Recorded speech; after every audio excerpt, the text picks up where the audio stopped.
All right, ladies and gentlemen, I'd like to introduce you to another episode of TCC Talks. In this special episode of TCC Talks, we're going to be speaking with Katie Doherty, Business Development Manager at Triple Crown Construction.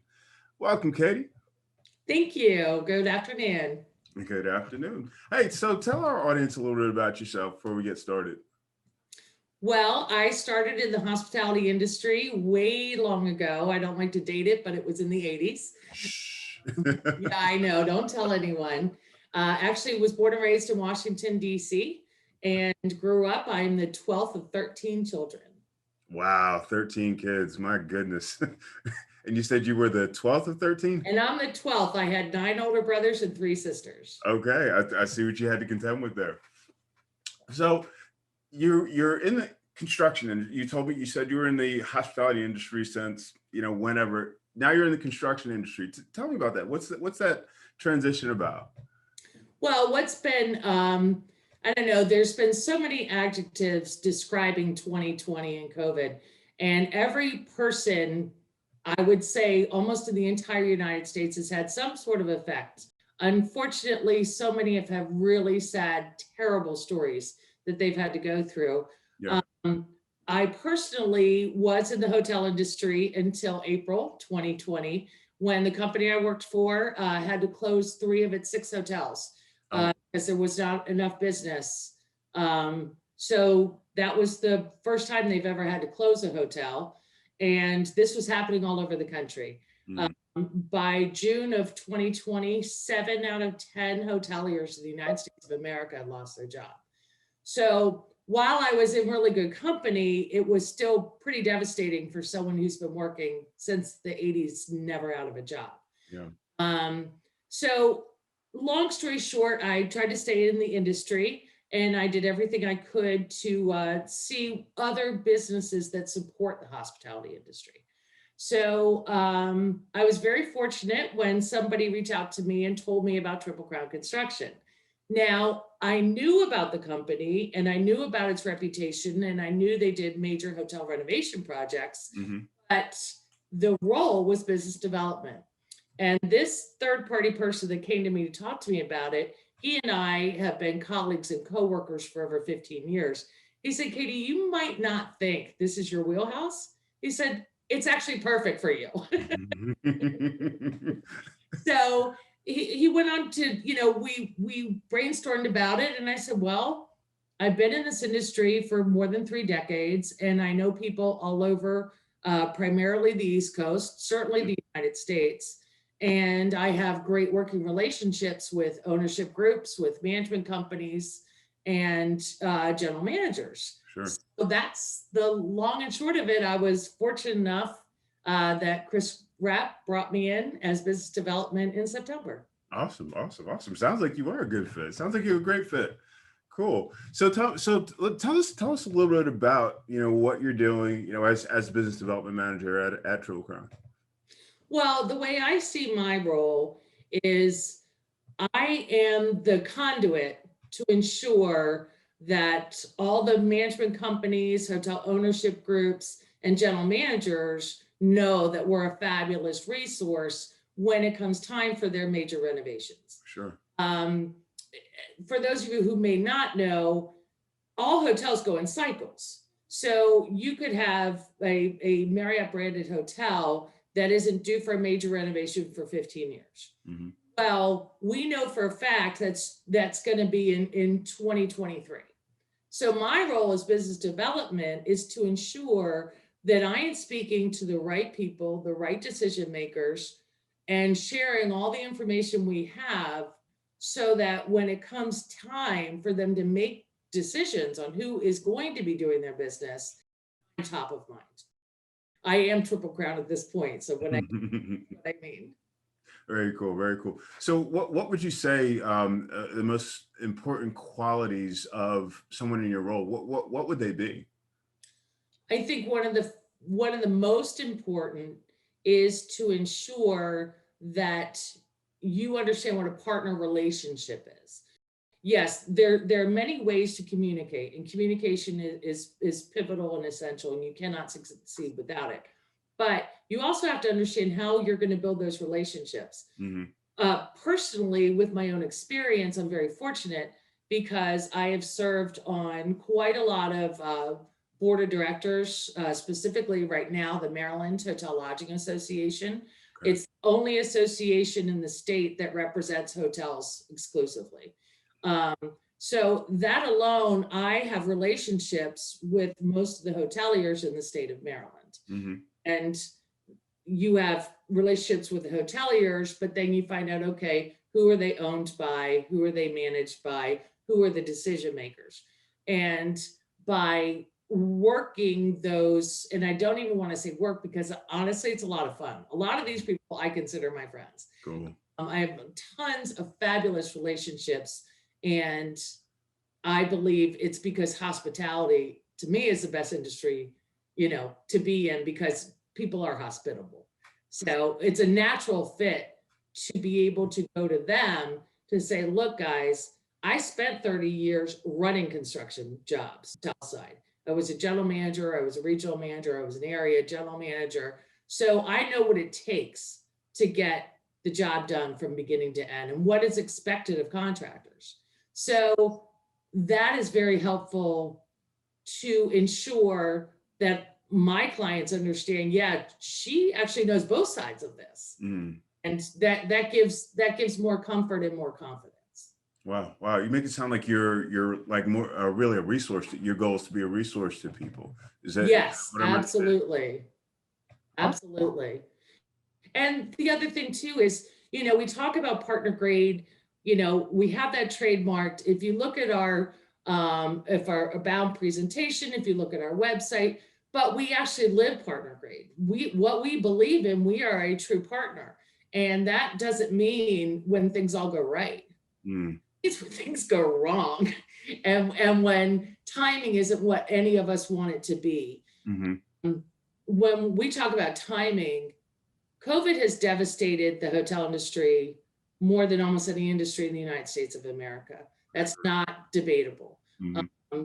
The worst would be cruise lines and then airlines, but airlines have subsidies and airlines will come back. Mm-hmm. Hotels, on the other hand, a lot of the American public don't understand.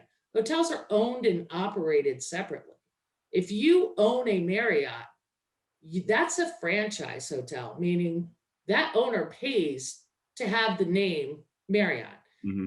So 90+% of hotels that anyone has stayed in the United States are owned and operated separately. Okay. Now, some of these hotels, you get a large company that might own 300 hotels, but a lot of people own 3 or 4 or 6 or 10. So these people have been devastated and a lot of them have lost their livelihoods. There's not anything we can do about it except empathize and be there for them to say, look, what can we do as a partner? Say we just did a renovation with this company 3 years ago. Mm-hmm. We have great relationships with them. Now, I know you're not going to need another renovation for a good 10 years, but what can I do to help you in this time of need of yours? Yeah. And I think that's what partner is really about, is being there through the good times and in the bad. Yeah, definitely. Definitely. Wow. Wow. Wow. Wow. So, I mean, what do you suspect? What do you believe the outlook, for the next, year, 2 years, 3 years? What does it look like for you? What are you thinking? Well, Rick, it's interesting because as I'm sure you're aware, just, in your role in marketing, that there are all kinds of experts out there with webinars, with information. The hotel business does a great job with hotel business, and there's so many different avenues to find out information from experts. So Sure. I do not consider myself an expert, but I do feel that I do have the pulse of the industry. Right now, thankfully, the state of Maryland, the governor just announced less than a month ago that there's going to be dedicated funding for those hotels that are suffering the most. Oh, fantastic. And that is critical. And the reason I look at it this way is I've lived all up and down the East Coast. I've run hotels all up and down the East Coast. And I also served on the American Hotel Lodging Association board, the national board, Mhm. 5 years representing the state of Maryland. So where I'm coming from is the federal government has had to shut down travel. States have had to shut down travel. Counties have had to shut down travel. We all understand why, but that doesn't make it feel good when you're trying to pay your mortgage. And you should not have to lose your entire livelihood if something out of your control has taken away that business. Absolutely. So the good news is the Second CARES Act was just approved. Many different state governors are dedicating funds for hoteliers. Hmm. And so, and of course, we have the vaccines. Hmm. Now, if you read too much, to me, I think you should always take a break from news sometimes. If you read every single source that you have, it sort of gives you, a brain overload. Hmm. There are many challenges we know distributing the virus right now. Hmm. And it's not what we do for a living. We do not track this stuff, but we pay attention. That is going to resolve itself. People are going to get vaccinated. Hmm. People are going to travel again because, for one, it's human nature. It's innate. Yeah. Certainly in Americans, that it is our desire to travel. Now, on a bigger picture, while hotels certainly rely on the individual travel, Hmm. cannot survive on the individual travel. Sure. What is necessary to make significant improvement into the hotel industry is the allowance of group travel. And that, unfortunately, is going to take longer. Hmm. Um, you know, I'm not going to question the CDC. It seems that there is something called a super spreader. And when you get too many people in close quarters, this is what happens. So as hoteliers, you have to be cognizant of that, and you are being restricted by that. So I do believe that come the springtime, consumer confidence is going to grow, and we are going to see some travel coming back. The travel industry and the hotel industry is, to me, the most resilient industry I've ever been associated with. Hmm. And we've always bounced back quickly. This time, I don't think the option is quick. I think it's the long haul. I think what we consider a limited service hotel, which is one that doesn't have large restaurants or a lot of amenities, more smaller extended stay kind of hotels, they've been minimally holding their own, Hmm. meaning they haven't been devastated. They're not doing well, but they haven't been devastated. The large hotels, we have one in our neighborhood, the Gaylord National Hotel in National Harbor, 1,500 rooms, a staff of 1,500 people. They've been closed since March, and they do not have an anticipated start date. Oh, wow. Because they have to go on conventions. So as an industry, which American Hotel Lodging Association is piloting and ensuring that they're working on with the Business Travel Association, with the USA Travel, with Brand USA, we have to get corporations to believe in travel again. We have to get the GSA, the federal government, to say that meetings are essential. Yeah. So unfortunately, I don't see that coming soon, but I do believe that 2021, starting in the spring, will get minimally better. I think the summer is going to be great for all the resorts, better than it was easily in 2020. And I'm really hoping we can start to see some good group business starting probably in the fall, is what I'm thinking. Sure, for sure, for sure. Wow, that's incredible. That's incredible. So my next question maybe a little bit difficult, but um, thinking about the owner that has a handful of properties, and I mean, how do you advise them? How do you what do you tell them? To expect, or what's your best piece of advice? Well, at this point, the one thing, we're actually working with a small owner right now in that situation. And they have more limited service hotels in a different kind of market. So they've been okay. But their franchise, they were due a renovation by their franchise, and the franchise has given them an extended deadline for more than a year. To So, do the renovations.